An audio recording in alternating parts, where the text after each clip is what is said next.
You may have noticed that in the first two episodes of this series, I covered two stories that, while different in setting and tone, share a lot of the same issues. The biggest one being that the horror in said stories were, for lack of a better term, really fucking stupid and didn't make sense within the setting that was presented to the audience, which brought down the stories in terms of scare factor. Well, I decided today, instead of looking at a story that's so stupid it hurts to read, to review something that does the exact opposite, but is still really fucking stupid. Back when I used to do the series Spooky Noodles Ramblings, a bad creepypasta knockoff I did with a couple of my friends, we read the story My Doppelganger on TV for one of our episodes. Now, My Doppelganger on TV wasn't the worst story we read. Frankly, it wasn't in the top 10 worst stories we read. But it did hold another distinctive title amongst those stories, which I'll reveal after the recap of this tale. Said story is easily the shortest I've covered in this series at 4 paragraphs long, but it's got enough wrong with it to where I feel obligated to cover it.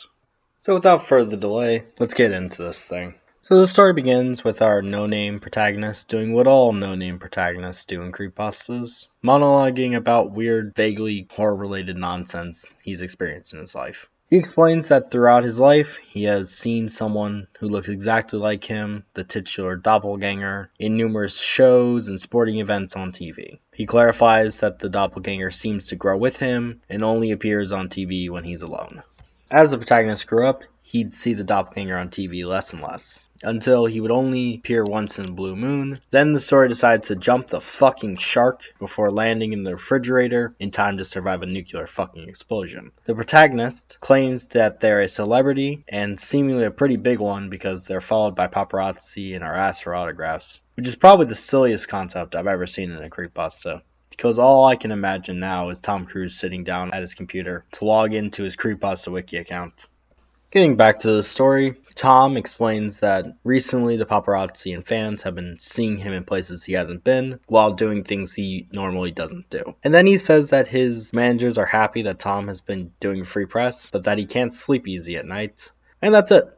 Thought there was going to be a twist at the end or something? So did I when I first read it. Instead, we're left with absolutely fucking nothing. Now, because of this story's incredibly short length, I'll only be covering the biggest and most obvious flaw, one of which you've probably already figured out, so no more dilly-dally, let's get this done.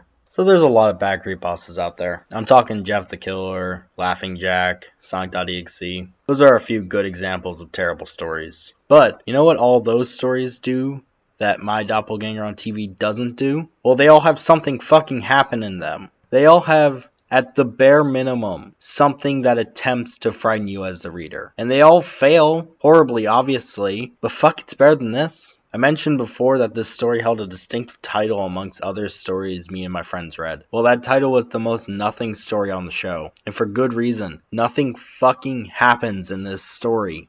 In this story, the protagonist sees someone that looks like him on TV multiple times. Then, as an adult when he's a celebrity, people start mistaking someone as him. And that's it. There's nothing to convince us as an audience that the protagonist is in any kind of danger, or honestly that the doppelganger has any ill will towards him. Hell, it's barely even implied. So as a reader, you're just left completely confused why the protagonist is so scared and dissatisfied with the story itself by the end. The doppelganger doesn't even do anything in the story besides being in the background of multiple TV shows. There's no scene where the doppelganger stares at the protagonist through the screen, or steals something valuable to the main character, or does anything even remotely malicious. Hell, as a reader, I'm not even convinced the doppelganger is real within the story itself. People mistake other people as celebrities all the time, so it's not like paparazzi or fans mistaking someone as a celebrity is a new concept or anything. So really, the story is just like listening to a presumably coked out ramblings of some celebrity with a way too active imagination. That's all that can really be said about the major issue within the story, and the story itself. So let's just wrap this one up, shall we?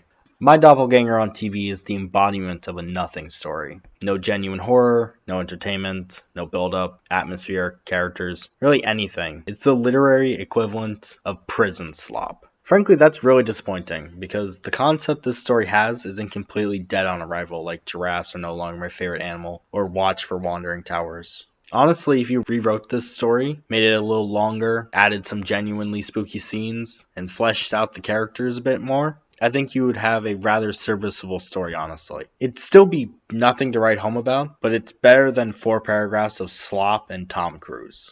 I give it a 3.5 out of 10, mostly because it's not mind-numbingly stupid like the last two stories, and because it, at the bare minimum, has somewhat of a good concept. Besides that, it has nothing and is completely forgettable garbage. That's all for today, folks. I hope you enjoyed today's shorter episode. I've been wanting to talk about this story for ages, and I wanted to get a shorter story out there for you guys to enjoy. Next week's episode is going to be a doozy, so keep on the lookout for that one. As always, leave a suggestion for any stories in the comments below, and I'll see you guys next time.